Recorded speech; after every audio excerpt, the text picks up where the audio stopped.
देखिए, अब महाराज जी जो कह रहे हैं वो सही है कि नहीं, तो उसको प्रमाणित भी करना। हम कैसे माने कि ये सिंगिका ईर्ष्या की वृत्ति है?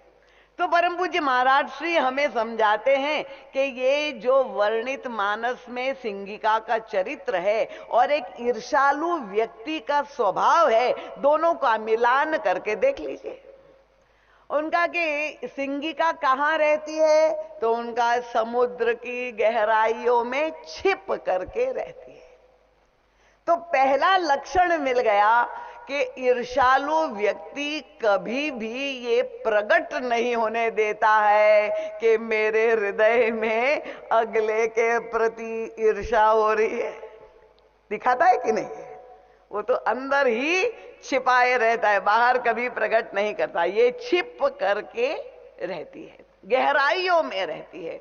कहां रहती? देहाभिमान के समुद्र में। मैंने कहा जहां देह भाव है, मैं शरीर हूं, वहां पर ईर्ष्या की सिंगिका अवश्य रहती है। अब ये किसको खाती है? देखिए, वो जलचरों को नहीं खाती है। समुद्र में तो जलचर बहुत है। महाराज जी कहते हैं कि हमें ईर्ष्या किससे होती है? जो हमारे से नीचे हैं, लोअर स्टेटस के लोग, उससे होगी। मुझे चैतन्य श्रोता चाहिए, जवाब देने वाले। जो बराबरी वाले श्रोता है, बराबरी वाले व्यक्ति है, उससे होगी। तो जो जल में रहने वाले जलचर है, उसको वो नहीं खाती। उसका टारगेट क्या है? जो ऊपर उठ रहा है, जो आगे बढ़ रहा है, जो विकास कर रहा है, जो तेज गति से जा रहा है, उसी को वो पकड़ती है। तो ईर्ष्या हमें किससे होती है? जो हमसे आगे बढ़ रहा है, बस उसको देख करके हृदय में वो जलन की वृत्ति होती है। और अब वो खाने के लिए उसको तत्पर है। कैसे खाती है? उनका वो छाया पकड़ती है। छाया का मतलब क्या हुआ? तो महाराज जी कितना सुंदर ढंग से समझाते हैं कि व्यक्ति की जो बनावट है, जब विधाता ने, ब्रह्मा ने सृष्टि को बनाया, तो उन्होंने कैसे बनाया? उनका विधि प्रपंच, ये संसार प्रपंच है, दृश्य प्रपंच है, उसको कैसे बनाया? उनका विधि प्रपंच गुण अवगुण साना। जैसे आप आटा सानते हैं पानी और जल और आटा लेकर के रोटी के लिए, वैसे प्रभु ने, ब्रह्मा जी ने गुण और अवगुण दोनों मिला करके और ये प्रपंच की रचना की। तो सारी सृष्टि में ये दोनों ही गुण और अवगुण विद्यमान है। स्वीकार है कि नहीं? कोई ऐसा व्यक्ति नहीं हो सकता संसार में जिसमें अवगुण ना हो, और कोई ऐसा व्यक्ति नहीं हो सकता है कि जिसमें किसी भी प्रकार के दोष ना हो। कोई परिपूर्ण हो ही नहीं सकता। तो ये छाया क्या है? ये व्यक्ति के चरित्र में जो कमियां हैं, जो दोष है, जो विकार है, उसकी जो वीकनेस है, वही मानो उसके चरित्र की कालिमा है। छाया का रंग क्या होता है? छाया का रंग काला होता है।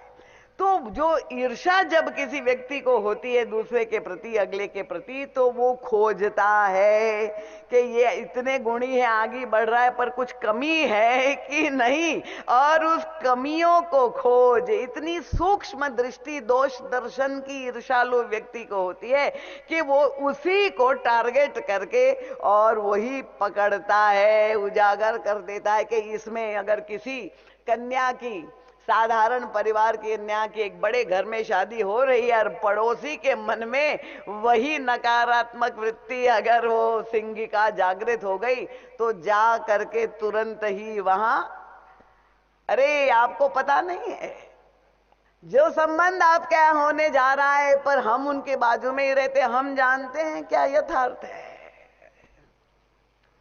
तो ये ईर्ष्या की वृत्ति है सिंगिका।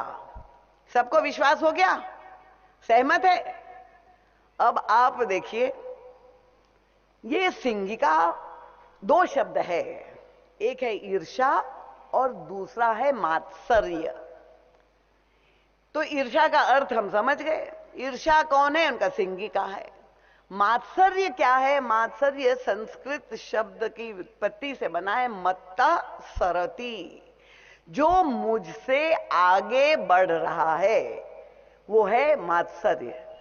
और मात्सर्य कौन है? उन्होंने कहा ये है राहु। मात्सर्य सिंगी का है ईर्ष्या, राहु है मात्सर्य। इसका मतलब क्या हुआ?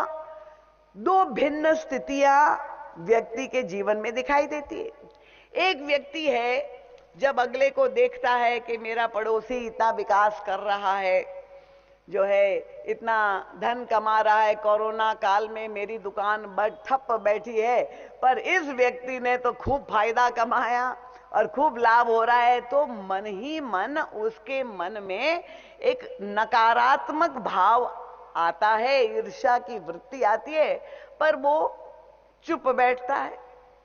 और अगर उस साधक वृत्ति है तो इस ईर्ष्या का सदुपयोग भी किया जा सकता है।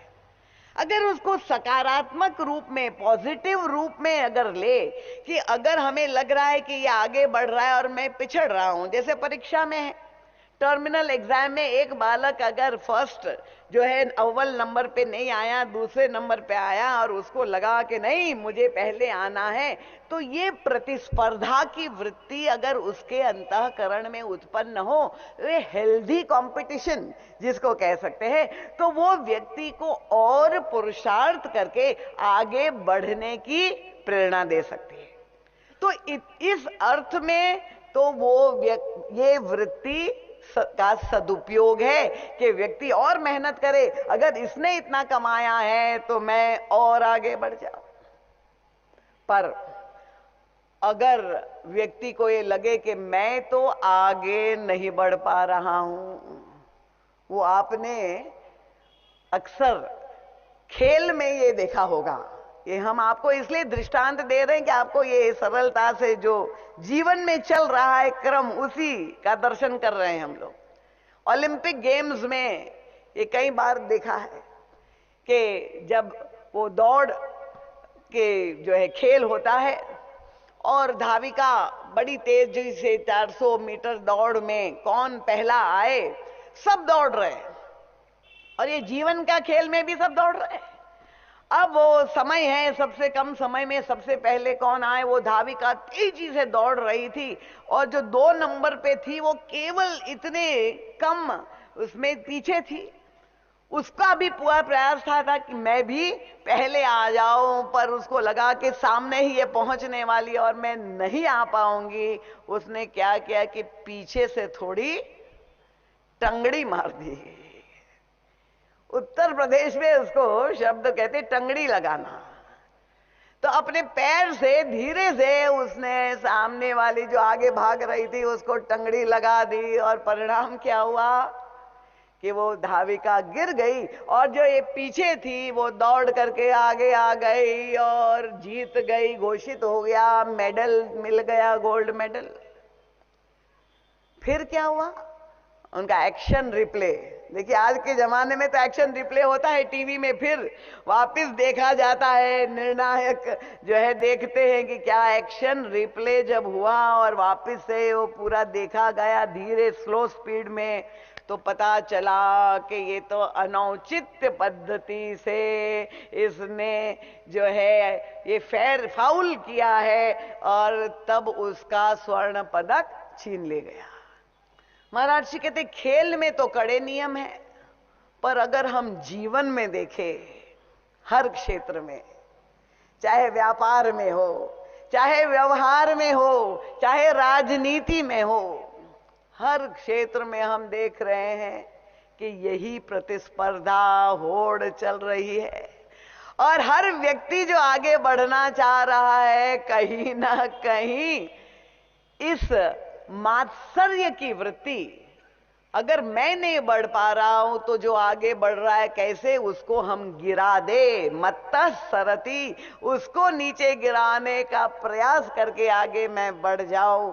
ये है राहु मात्सर्य, ये मात्सर्य की वृत्ति से ग्रस्त है। और इस तरह से गलत तरीके से सफलता प्राप्त करता हुआ संसारी व्यक्ति पर लोग यही नहीं समझते कि ये बड़ा सफल है, उनको मेडल मिल रहे हैं। अनौचित्य पद्धति से वो विजयी हो रहा है पर उसको मेडल मिल रहा है। तो यही लगता है भाई नहीं, धर्म पूर्वक जो चलेगा वो सफल नहीं होगा। आज के युग में असली लोग कहते हैं दीदी माँ आजकल जो गलत करेगा वो ही सफल होगा। हमारी पवित्रा जी भी इसी से सहमत है क्या? देखिए महाराज श्री कहते हैं कि ये क्षणिक लाभ को देख करके कृपया अपने जीवन को आप मूल सिद्धांत से विचलित मत हो जाइए। तो ये ईर्ष्या की वृत्ति मनुष्य में अगर एक स्वस्थ प्रतिस्पर्धा के रूप तक सीमित रहे तब तो वो कल्याणकारी है। पर अगर व्यक्ति के अंदर वो तामसिकता उत्पन्न कर दे, अगले व्यक्ति को मारने तक के लिए व्यक्ति तत्पर हो जाए, और मनुष्य तो क्या, ये सिंहिका से क्यों सावधान होना है? देखिए और सजग होकर के आप सुन लीजिए, क्योंकि आप लोग सभी धार्मिक लोग बैठे हुए हैं। शास्त्र कहता है कि स्वर्ग के देवता भी इस वृत्ति से ग्रस्त दिखाई दे रहा है। अरे हम लोग तो यही समझते भाई मरने में, इस मृत्यु लोक में तो दुखी दुख है, मरने के बाद हमें स्वर्ग मिल जाए। भाई स्वर्ग है भोग योनि, और भोग योनि में वहां पर मिलता है कि भाई कोई शरीर का दुख नहीं है, कोई रोग नहीं है, मृत्यु नहीं है, पर वृद्धावस्था नहीं है। पर महाराज श्री कहते हैं, मानस में तो गोस्वामी तुलसीदास जी ने लिखा है, पुराणों की सारी कथा आप देवताओं की पढ़ लीजिए, कि स्वर्ग में भले शरीर का रोग ना हो पर वहां भी मन का रोग व्याप्त है। स्वर्ग वो मिटत न सावती, उनका ये सौतिया ढाह तो स्वर्ग में भी दिखाई दे रहा है, ईर्ष्या का सिंगिका। स्वर्ग लोक में भी वो विद्यमान है।